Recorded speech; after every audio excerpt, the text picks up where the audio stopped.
Donc, séance du 9 février 2021, deuxième partie, je commence en signalant quelque chose que j'aurais dû d'ailleurs sans doute vous signaler auparavant, mais je n'ai pu moi-même en prendre connaissance qu'il y a très peu de temps.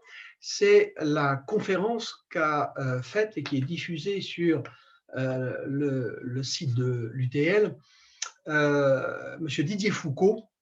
La conférence a été mise en ligne le 28 janvier, donc jeudi dernier, à la date où j'enregistre, 2021. Et cette conférence porte tout à fait directement sur des questions soit que nous avons déjà rencontrées lors de ce cours, soit que nous rencontrerons, certaines d'ailleurs que nous retrouverons plus tard. La conférence porte principalement sur les figures de deux très grandes personnalités de l'histoire de l'astronomie qui sont Galilée et Kepler. Alors je vous invite très instamment à aller écouter, voir cette conférence qui est très bien faite et qui préparera excellemment le terrain pour nos travaux futurs. Cette conférence dure environ 1h15 et je dois vous dire que j'ai été admiratif de la quantité de choses que, tout en restant clair, très explicite, le conférencier a pu mettre dans cette durée finalement assez brève, dans laquelle pourtant il parvient à réaliser cette espèce de performance qui consiste à vous donner une idée déjà très consistante des travaux donc, de Galilée et de Kepler. Donc je ne saurais trop vous conseiller d'aller regarder cet exposé extrêmement riche. J'aurais peut-être quelques rectifications à faire. Il y a des points sur lesquels je suis un tout petit peu, mais peut-être en désaccord, mais très peu, et de toute façon des points de très petite importance. Alors, d'ailleurs, j'ajouterais que à entendre ce conférencier, donc Didier Foucault, dire autant de choses et aussi précisément en si peu de temps, je me suis un peu dit, en me retournant vers mon propre travail, que peut-être j'avais tendance à aller un peu lentement dans ces cours. Alors, je ne sais pas si vous avez un sentiment ou un jugement à ce sujet. J'ai l'impression d'aller moins vite que je n'allais dans les séances que je donnais soit à l'Université du Temps Libre, soit au lycée Théophile Gautier. C'est peut-être une impression. Par ailleurs, c'est un fait aussi que là, je fais de la philosophie. Didier Foucault faisait de l'histoire des sciences, et ce n'est pas que la philosophie soit plus intéressante que l'histoire des sciences, pas du tout, mais enfin, elle exige une démarche sans doute peut-être moins descriptive du passé, et donc étant plus réflexive, exigeant d'aller quand même plus lentement peut-être. Bon, enfin, si vous avez un avis sur le rythme que nous suivons dans ces cours, vous pouvez toujours me le faire savoir. Je vous rappelle mon adresse mail, patrick.dupuey@protonmail, tout ça attaché en un seul mot, protonmail, proton comme un proton, .com. Voilà. Ou pour tout autre d'ailleurs, remarques, suggestions ou questions, je reste disponible bien évidemment. Alors, lorsque je me suis interrompu à la fin de la première partie, j'étais engagé dans une justification de mes choix, de mes deux choix concernant l'exposition de ce qui va suivre, à savoir le choix d'abord de rester à un niveau élémentaire dans la présentation des connaissances astronomiques, et le deuxième choix dont j'ai commencé de me justifier, c'est le choix de la perspective historique dans l'approche donc de la science astronomique.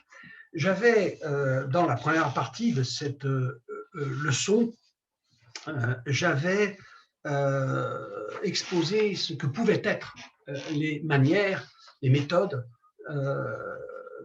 qu'il est possible de suivre dans l'exposition d'une science. Et donc, j'avais annoncé mon choix de m'en tenir à la démarche, à la perspective historique. Je voudrais maintenant justifier cette décision, ce choix, en me plaçant à trois points de vue différents, distincts, qui sont les suivants. la première raison que j'ai de choisir l'ordre historique se rattache directement au dernier développement auquel a donné lieu la réflexion sur la notion de monde, et en particulier à partir de Husserl et de la phénoménologie. J'intitulerai ce point, ce sera donc le point 4.1.2.1, 4.1.2.1, je l'intitulerai « Descendre dans l'erreur », ce qui est une expression que nous avons rencontrée dans un texte dans lequel Alain réfléchissait sur la bonne manière d'enseigner l'astronomie copernicienne. Donc, premier point, il nous faudra justifier la perspective historique à partir de la nécessité de descendre dans l'erreur. Le deuxième aspect de cette décision de choisir le point de vue historique a trait à ce que j'appellerais, et ce sera le point 4.1.2.2, les vertus de l'histoire, en général. L'approche historique possède, je dirais, des atouts qui vont bien au-delà de l'exposition de la science astronomique, de la science en général même. Enfin, et ce sera le point 4.1.2.3, je montrerai pourquoi c'est la place de l'astronomie dans la culture humaine, de la science astronomique dans la culture humaine, qui impose à un troisième titre le choix de la perspective historique. Alors, sur le premier point, je pense que je pourrais être assez rapide parce que des choses ont déjà été dites à partir de Husserl en particulier, puis de Alain. J'espère d'ailleurs que ne vous a pas échappé le lien étroit qui relie la réflexion philosophique, proprement philosophique, de Husserl à la préoccupation pédagogique dont Alain fait état dans le propos numéro 18 des propos sur l'éducation. Parce que ce que montre Alain dans ce propos, c'est qu'il n'y a pas de connaissances théoriques, de connaissances scientifiques, donc astronomiques, qui vaillent dans l'esprit d'un élève, si cette connaissance ne s'enracine pas dans les données de son monde vécu, de son monde familier, de son monde humain, de son Umwelt, comme le dit Husserl, de là la nécessité de partir de l'observation de ce monde tel qu'il est, ce que je ferai d'ailleurs lorsque j'exposerai les éléments d'une histoire de l'astronomie. À l'âge de 22 ans, alors qu'elle était toute jeune professeure de philosophie encore, Simone Weil, je parle évidemment de la philosophe, celle dont le nom, dont le patronyme s'écrit avec un W, Simone Weil, qui était d'ailleurs, il faut le rappeler, une élève, qui avait été élève d'Alain dans la Cagne d'Henri IV, Simone Weil faisait un constat analogue à celui que dresse Alain dans le propos auquel je viens de faire référence, dans les propos sur l'éducation. Simone Weil déplorait chez ses élèves une incapacité à regarder la science qu'on leur enseignait autrement que comme, je la cite, ouvrez les guillemets, des sommes de connaissances mortes dont l'ordre est celui que donnent les manuels, fermez les guillemets. Ce témoignage se trouve dans un petit volume de Simone Weil, publié chez Gallimard en 1966, intitulé « Sur la science ». C'est un petit recueil qui contient plusieurs textes de statuts divers, des témoignages, des lettres, des conférences. Un texte très intéressant d'ailleurs, enfin un volume très intéressant.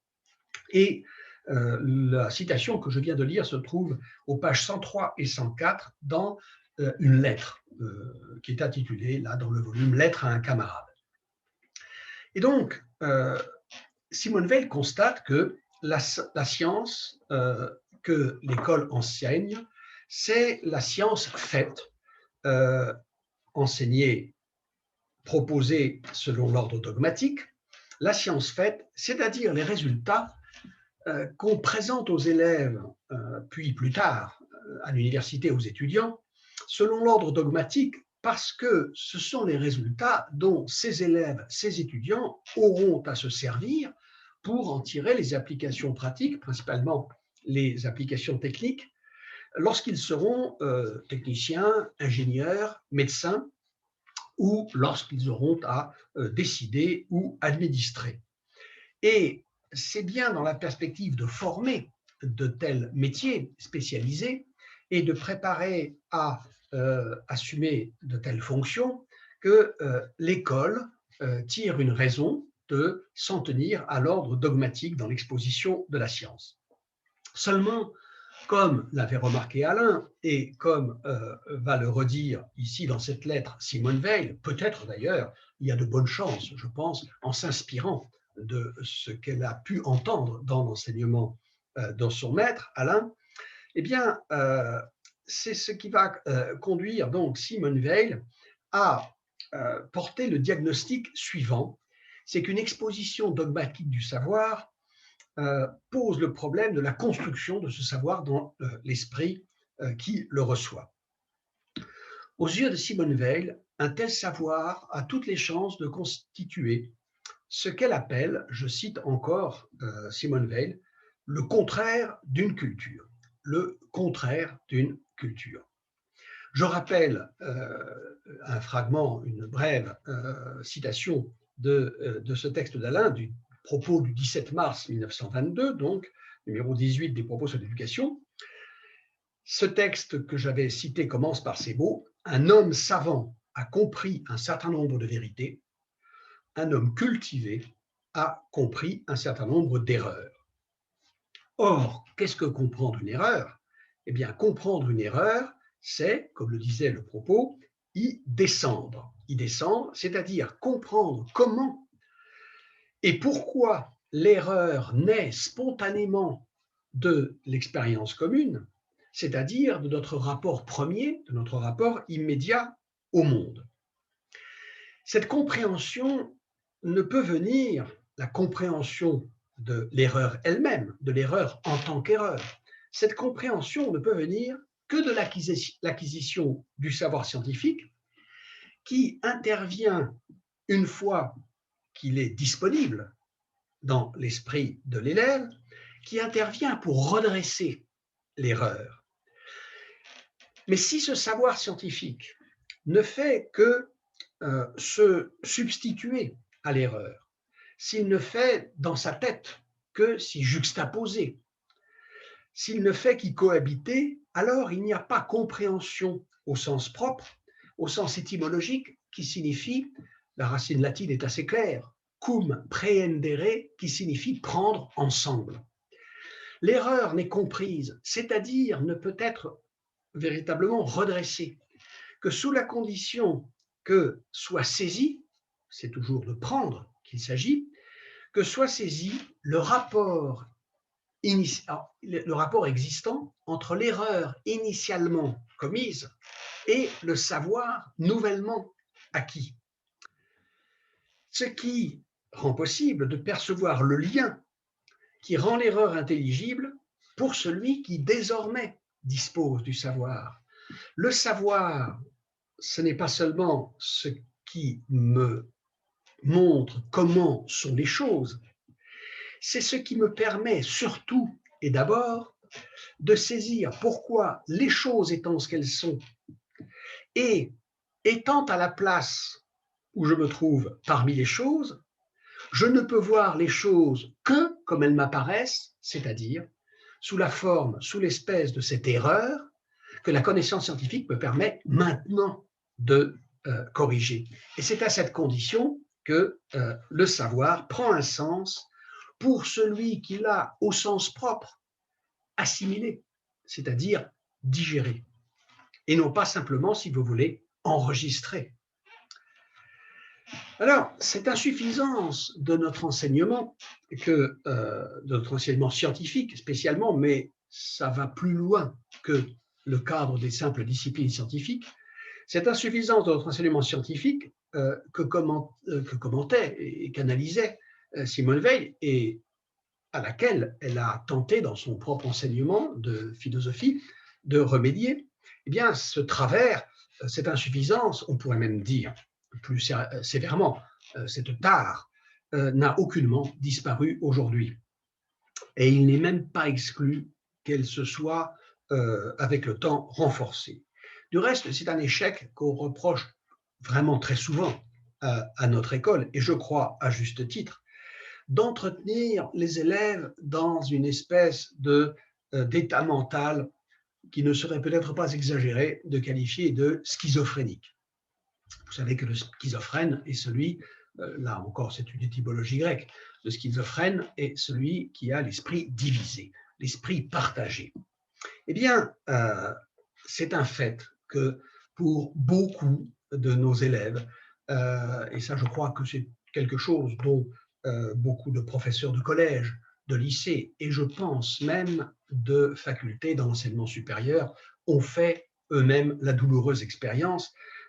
Pour beaucoup d'élèves et d'étudiants, en fait l'univers, le monde est divisé en deux territoires. Le premier territoire, c'est, je dirais, celui de la réalité, de la vie, de leur réalité, de leur vie. Et de ce territoire, évidemment, l'école, la classe, les professeurs, les manuels font partie, oui. Seulement, si école, classe, manuel et professeurs font partie de ce territoire que constitue la vie réelle, la vie vécue, l'Umwelt, au sens phénoménologique de nos élèves, les savoirs qui se trouvent dans ces manuels, les savoirs que leur enseignent les maîtres à l'école, eux, ne font pas nécessairement partie et sont souvent même complètement séparés, complètement divisés, complètement distincts et au dehors de ce monde vécu. Prenez par exemple les exercices, les examens que les élèves ont à affronter, les contrôles de connaissances, les interros, les devoirs surveillés, les compositions, ce qu'on appelait autrefois les compositions, tout cela fait partie du monde de l'élève et en fait partie au titre d'objets, le plus souvent, d'appréhension, voire d'angoisse, de trouille au ventre et je dirais, de terreur, même pour beaucoup de ceux qui ont à les affronter. Mais, de fait, d'où vient cette appréhension et quelquefois cette terreur que les élèves et les étudiants ressentent à l'approche des épreuves de contrôle de connaissances ou d'examen? C'est de n'avoir pas suffisamment mémorisé les connaissances qu'ils étaient supposés acquérir et donc de n'être pas capables au jour J de les restituer, il faut bien le dire, de les régurgiter. Parce que, en effet, l'expérience montre, et en particulier cette expérience extrêmement douloureuse pour les professeurs, que ce soit leurs propres élèves ou que ce soit les candidats aux examens dont ils corrigent les copies, l'expérience montre que la restitution des connaissances par les élèves n'impose dans l'esprit de ces mêmes élèves très souvent aucune espèce d'obligation de comprendre les contenus qu'ils restituent dans ces contrôles de connaissances ou dans ces examens. Non seulement ils ne se sentent pas tenus de les comprendre, mais ils ne se sentent absolument même pas obligés de les tenir pour vrais, ce qui fait que vous lisez dans les copies de vos propres élèves quand vous êtes professeur ou de ceux des autres quand vous les corrigez, mais vous pouvez être certain que les autres qui corrigent vos élèves ont exactement la même impression, vous lisez des choses dont il est absolument évident qu'aucun élève n'a pu les écrire en pensant une seconde sérieusement que ces choses pourraient être vraies. Ce qui fait que, moi, une image me vient, la correction des copies ressemble souvent à l'opération qu'effectue le naturaliste, l'ornithologue, par exemple, vous savez, qui dissèque ces petites boulettes de régurgitation, ces pelotes de réjection qu'on trouve dans la nature, et qui sont rejetées par les rapaces. Alors, quand vous les disséquez, quand vous les ouvrez, et quand vous enlevez, quand vous en séparez les pièces, vous allez retrouver, par exemple, de minuscules petits fragments de squelettes venant des animaux, des rongeurs, la plupart du temps, que la chouette, le hibou, le milan, la buse a ingurgité. Donc vous reconnaissez les éléments de l'animal, mais l'animal lui-même qui a été mangé, lui, il est méconnaissable. Et c'est un peu à ça que ressemble la correction des copies de nos élèves, bien malheureusement. Alors, cet état de fait, cette schizophrénie est quelque chose évidemment d'intensément et d'immensément déplorable, parce que ça veut dire que l'école échoue tout simplement à accomplir ce qu'on peut considérer comme étant essentiellement sa mission. Parce qu'un élève qui ingurgite de la science physique, de la science chimique, de la science biologique, de la science astronomique, sans être à même de comprendre que cette science lui parle du monde et sans être à même de saisir la façon dont cette science peut éclairer le rapport qu'il a lui-même au monde, eh bien, une école qui n'y parvient pas est évidemment une école qui échoue. De même, par exemple, qu'une école qui échoue à faire saisir à l'élève le rapport qui existe entre le passé que lui présente le cours d'histoire ou le dehors que lui présente le cours de géographie et l'expérience qu'il a lui-même de la vie du pays dans lequel il est inséré. Alors, il est certain que la responsabilité de cet état de fait extrêmement déplorable incombe, je pense que c'est indubitable, la responsabilité de fait incombe bien davantage au fonctionnement du système éducatif qu'aux élèves eux-mêmes. J'ajouterais même ceci, que cette responsabilité incombe aussi, je pense, personnellement, parfois aux maîtres eux-mêmes.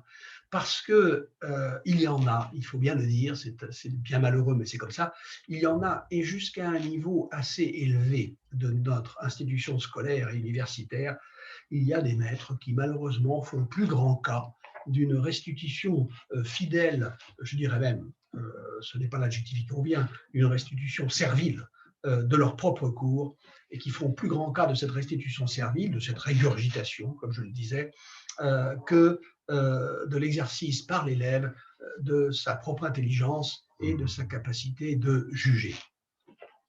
Alors, il est évident qu'on ne remédiera pas à ce mal par la seule introduction dans l'enseignement scientifique je dirais, d'une certaine dose d'histoire des sciences. Mais je suis convaincu, je l'étais avant d'avoir lu ces textes de Simone Weil, mais elle argumente en faveur de cette conviction de façon, à mon avis, très pertinente, très claire. J'étais convaincu donc déjà depuis un certain temps qu'il serait assez salutaire de faire entrer dans l'enseignement scientifique au moins, je dirais, une part de dimension historique. Je pense même d'ailleurs que ce serait plus intéressant et plus profitable, plus fécond, que d'introduire des considérations, comme on le demande assez souvent d'ailleurs, comme on le suggère assez fréquemment, que d'introduire des considérations relatives à l'utilité des sciences qu'on enseigne. Je ne crois pas qu'il soit absolument d'un intérêt décisif de toujours insister d'abord sur l'utilité pratique des connaissances que les élèves sont supposés acquérir à l'école. Je ne dis pas qu'il ne faut pas le faire du tout, il faut certainement même le faire aussi. Mais il faudrait aussi que les élèves soient rendus capables par l'institution de comprendre que les sciences qu'on leur enseigne n'ont pas seulement vocation à faire d'eux des techniciens habiles ou des ingénieurs compétents. C'est pourquoi d'ailleurs il est très regrettable que lorsque les journalistes interrogent par exemple un prix Nobel de physique, de chimie ou de médecine, que lorsqu'ils interrogent un prix Nobel qui a consacré, alors toujours son existence aux recherches les plus fondamentales et je dirais même les plus désintéressées et souvent même les plus coupées d'objectifs de réalisation ou d'application pratique. Bien que la première question du journaliste soit toujours, ou presque toujours, de demander à quoi vont servir les découvertes que vous avez faites. Alors que, par exemple, ça peut être une question tout aussi intéressante et tout aussi instructive pour celui qui écoutera l'entretien, la radio ou la télévision, que de demander qu'est-ce qui vous a amené à vous poser cette question, qu'est-ce qui vous a amené, qu'est-ce qui vous a incité à ouvrir tel champ de recherche et à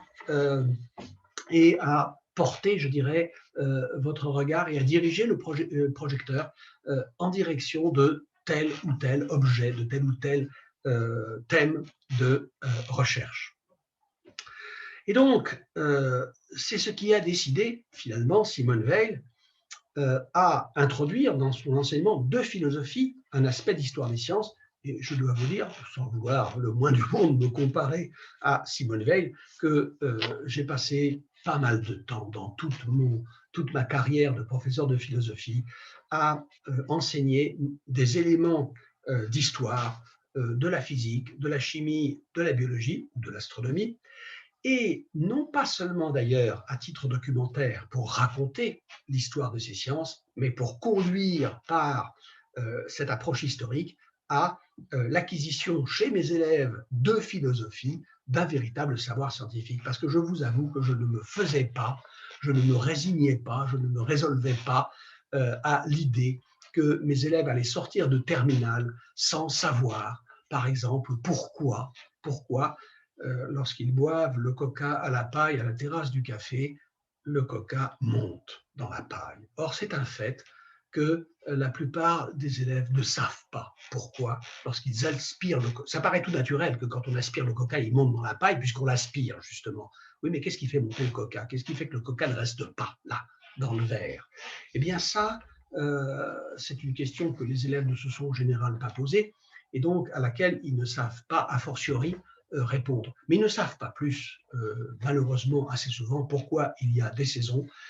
Ils ne savent pas non plus, par exemple, demander à un bachelier titulaire d'un baccalauréat scientifique, il a fait de la physique, demandez-lui pourquoi, par exemple, la Lune, qui est à une certaine distance de la Terre, mais pas très loin, et surtout qui est un corps très massif, n'est pas attirée par la Terre, qui est elle aussi un corps très massif, au point de tomber sur la Terre. Pourquoi la Lune, qui pèse très lourd, vous savez que la Terre et la Lune s'attirent pour des raisons qu'a mis en évidence Newton, nous en reparlerons beaucoup plus tard, eh bien demandez-lui pourquoi la Lune ne tombe pas sur la Terre. Et je serais étonné qu'il n'ouvre pas des yeux tout ronds et qu'il ne vous fasse pas l'aveu de son incapacité totale à répondre à cette question.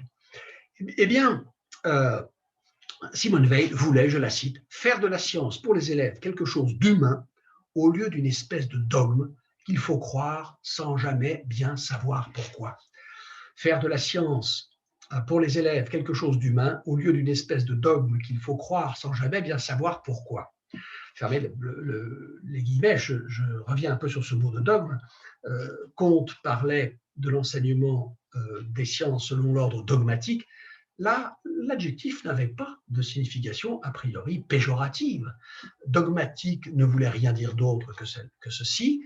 On enseigne selon l'ordre d'une vérité connue, d'une vérité maîtrisée, d'une vérité dont on dispose, et on enseigne en la présentant, cette vérité, comme une vérité et comme quelque chose qui est à apprendre. Ici, bien sûr, lorsque Simone Weil déclare son projet de faire de la science quelque chose d'humain au lieu d'une espèce de dogme, là, le mot dogme a bien évidemment une signification tout à fait péjorative, la signification d'un corps d'affirmation qu'il faut apprendre avec l'idée qu'il n'est besoin que de le croire, d'y adhérer, en vertu de la puissance de l'autorité qu'il délivre. Et c'est ça dont Simone Weil ne veut pas. Il est probable, si l'on en croit du moins le témoignage de Simone Weil elle-même, il est probable qu'elle a obtenu dans cette démarche, dans cette mise en œuvre de son projet, un certain nombre de résultats assez satisfaisants. Je ne peux pas ici les détailler, mais on trouve, même si moi je l'ai dégoté un jour par hasard, comme un grand nombre, comme peut-être, je dirais, un bon tiers du bouquin que vous voyez derrière moi. Là, je l'ai dégoté par hasard un jour chez un bouquiniste, mais il est possible, je n'ai pas vérifié, qu'on trouve ce petit livre dont je rappelle le titre, Sur la science, Simone Weil, publié aux éditions Gallimard. Il est possible qu'on trouve ça sur je ne sais quel site de vente en ligne. Alors, il faut donc descendre dans l'erreur. Et bien précisément, descendre dans l'erreur revient à suivre revient à suivre la perspective historique. Pourquoi? Eh bien, parce que remonter dans l'histoire de la connaissance astronomique et descendre dans l'erreur, c'est une seule et même chose. Chacun sait que l'humanité a commencé par croire la Terre immobile au centre de l'univers. Et chacun sait qu'elle a mis bien du temps à s'aviser que la Terre était un astre en mouvement. Et c'est l'ordre naturel des choses, je dirais. Qu'y a-t-il de plus normal que le fait de tenir pour fixe le sol sur lequel nous marchons? C'est exactement le thème husserlien. L'arche originaire Terre ne se meut pas. Et donc, remonter au premier commencement de la connaissance astronomique, c'est trouver une erreur dont Husserl a pris soin, mais ce long détour, nous l'avons fait, donc les choses doivent être claires, une erreur dont Husserl a pris soin de montrer qu'elle est d'abord une vérité indiscutable de notre rapport au monde.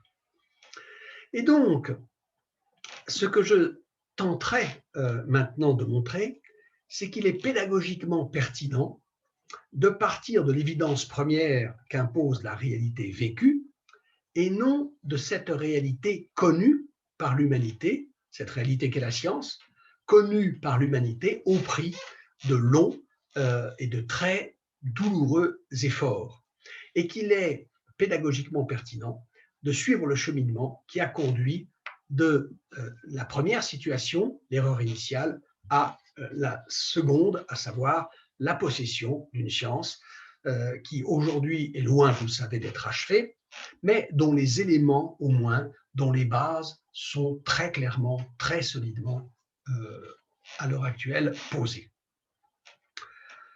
Alors, j'en ai fini avec ce point 4.1.2.1 et je viens au suivant, dans lequel j'aimerais développer quelques considérations plus générales sur les vertus de la démarche, de l'attitude et de la perspective historique.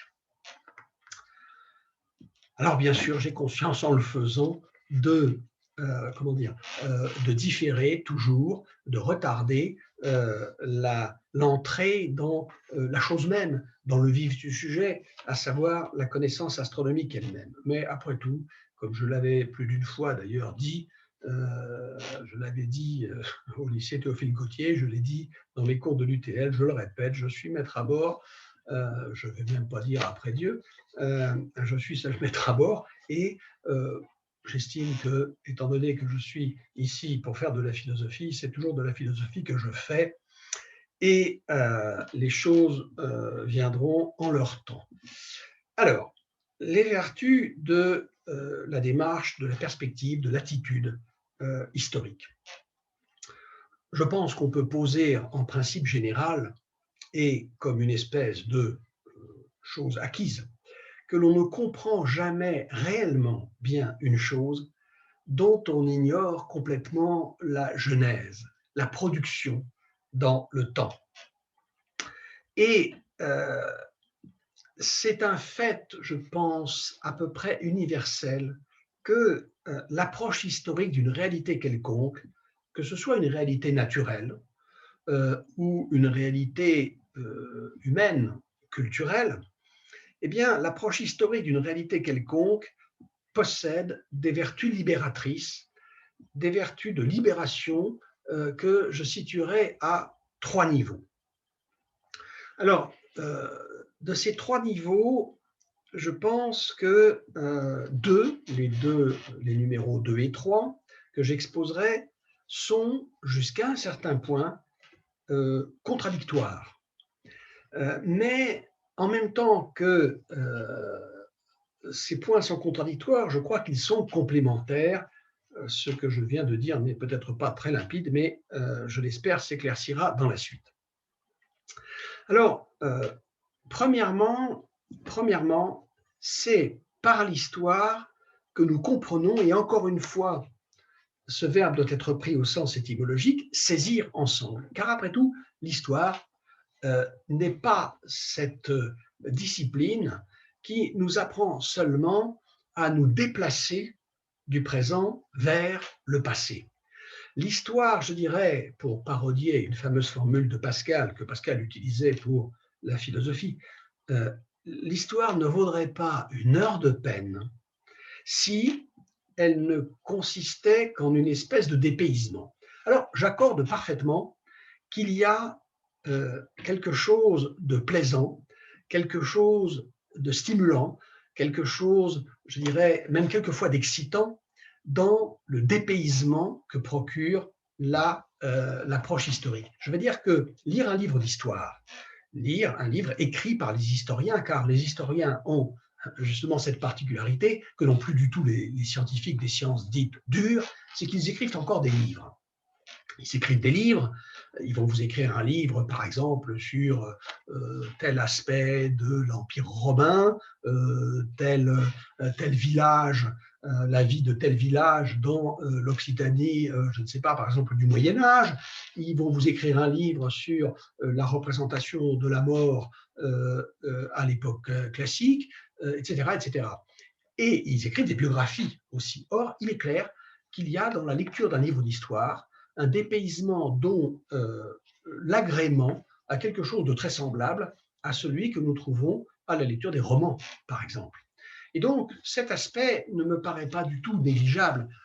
L'histoire, pour se sortir du présent, je dis pourquoi pas, et c'est une expérience à laquelle moi-même je ne répugne pas forcément de me livrer. Mais enfin, il est clair aussi que si la connaissance historique a pour nous un intérêt, je dirais un intérêt vivant, peut-être même pourrait-on dire un intérêt vital, c'est bien de nous permettre d'effectuer un lien, une relation avec le présent. Alors, j'écarte tout de suite cette idée. Elle a été très bien réfutée par Hegel dans le premier tiers du XIXe siècle, cette idée que nous pourrions tirer de l'histoire des leçons pour notre présent. C'est, le disait Hegel, un lieu commun très répandu, mais probablement aussi très peu vrai. Car, tout simplement pour cette raison, que les situations historiques ne se renouvellent pas dans l'identité, ni même dans la similitude, à un point tel que nous puissions réinvestir directement pour l'action présente ce que nous apprennent les faits du passé. On peut toujours effectuer des rapprochements entre telle crise économique et la crise de 1929. On peut toujours se demander s'il n'existe pas quelque chose d'analogue entre, par exemple, la montée des régimes autoritaires dans certains pays du monde, la montée de ce qu'on peut appeler très improprement d'ailleurs, je trouve, les populismes, ou même le retour, par exemple, au premier plan de certaines scènes politiques des groupes d'extrême droite, voire fascistes, voire néo-nazis, s'il n'y a pas une analogie entre tout cela et, par exemple, la montée des totalitarismes ou des fascismes dans l'entre-deux-guerres mondiales. Je dirais que le plus souvent, cette thématique me paraît ne déboucher que sur très très peu de choses intéressantes. Et donc, lorsque je dis relier l'histoire au présent, ce n'est pas tirer des leçons de l'histoire pour le présent, c'est percevoir les liens, les rapports qui se tissent entre les événements de différentes époques et donc, je veux dire, tout simplement, voir plus clair et comprendre, non pas pour investir ça dans la pratique immédiatement, mais pour au moins avoir une connaissance des lieux chronologiques, ce qui est un peu un oxymore, mais je crois qu'on peut dire les choses comme ça, des endroits dans le passé où viennent s'enraciner un certain nombre des caractéristiques de l'état présent des choses. Ce qui nous permet, non pas, par exemple, de ne pas refaire les bêtises qu'ont faites ceux du passé, même si on peut essayer, peut-être quelquefois, de tirer ce genre de leçons, mais surtout de mieux comprendre à quoi nous avons affaire maintenant dans le présent. Par exemple, étudier la guerre de 1914, étudier ce qu'a été non seulement cette guerre, mais ce qu'ont été ses prémices et ce qu'ont été ses conséquences, c'est comprendre, je ne dis pas que cela suffit, mais c'est comprendre dans une bonne mesure presque tout le XXe siècle. Parce que de la Première Guerre mondiale sort, et nous le savons bien, naturellement, pour une large part, la seconde, même si elle n'en sort pas exclusivement, sort de la Première Guerre mondiale, par exemple, la révolution bolchevique en Russie, et donc tout le mouvement communiste international s'explique pour une bonne part par des choses qui plongent leurs racines dans la Première Guerre mondiale. C'est évidemment aussi dans la Première Guerre mondiale qu'on va trouver les racines de l'émergence des fascismes et des nazismes. Il suffit de songer, par exemple, à l'importance qu'ont eu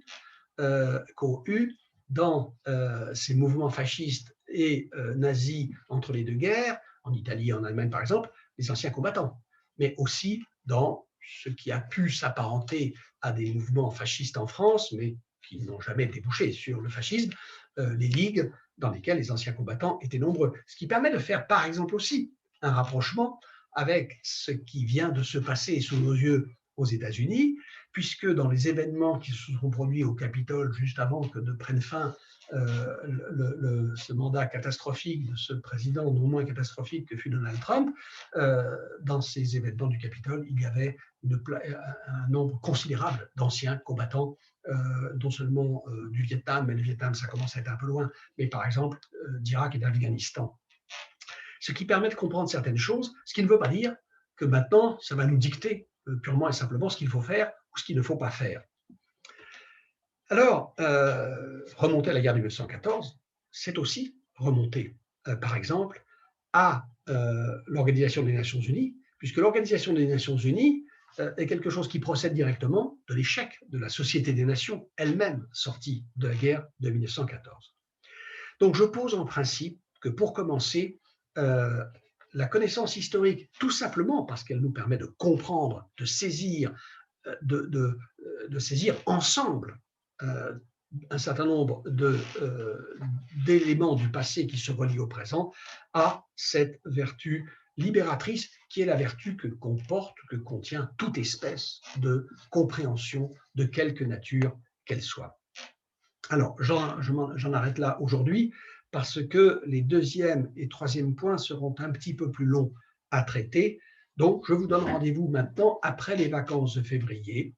Après les vacances de février, pour continuer, pour finir de réfléchir sur les justifications que je peux présenter pour le choix de ma perspective historique. Après quoi, nous entrerons dans cette exposition historique de la science astronomique proprement dite. Je ne pense pas que la justification de mon choix de la perspective historique devrait me conduire beaucoup plus loin que la prochaine séance en deux parties qui prendra donc place après les vacances de février. Voilà, je termine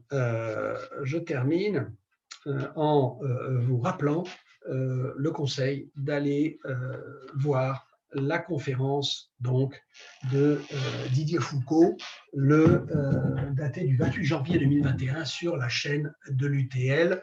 Ce sera vraiment, outre un enrichissement pour vous de votre culture, et même si vous ne continuiez pas à suivre ces cours de philosophie, mais si vous continuez, ce sera une excellente préparation pour ce qui suivra, même si ce qui suivra n'interviendra pas très vite dans le cours de cet enseignement que je donne à l'UTL. Voilà, je vous remercie et je vous dis à bientôt.